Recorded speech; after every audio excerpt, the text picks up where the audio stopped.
আল্লাহ রাসূল সাল্লাল্লাহু আলাইহি ওয়াসাল্লামের একজন সাহাবী সহিহ মুসলিমে এসেছে, সাহাবীর নাম হচ্ছে রাবিআ। কি নাম?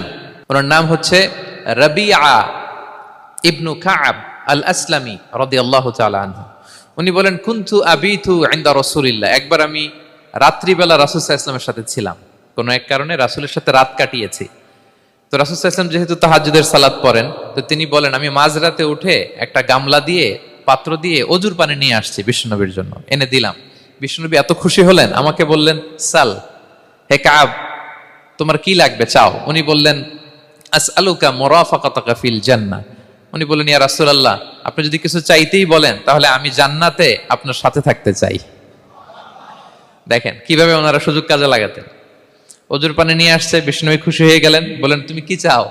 বলে, আসআলুকা মুরাফাকাতাকা ফিল জান্নাহ। বড়টাই চাইছে, ছোটখাটো জিনিস চাই নাই। নবী, হে, আমি জান্নাতে আপনার সাথী হতে চাই। বিষ্ণু বললেন, আওয়া গায়রা যালিক, আর কিছু চাও, অন্য কিছু লাগবে?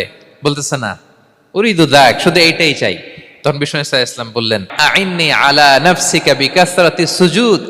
এই মর্তবা যদি তুমি চাও তাহলে বেশি বেশি সেজদায় লুটিয়ে থাকো। আলাইকা বিকাসরাতি সুজুদ, বেশি বেশি সেজদা দিও। যদি সেজদায় পড়ে থাকতে পারো তাহলে জান্নাতে আমার সাথী হতে পারবা। আল্লাহু আকবার।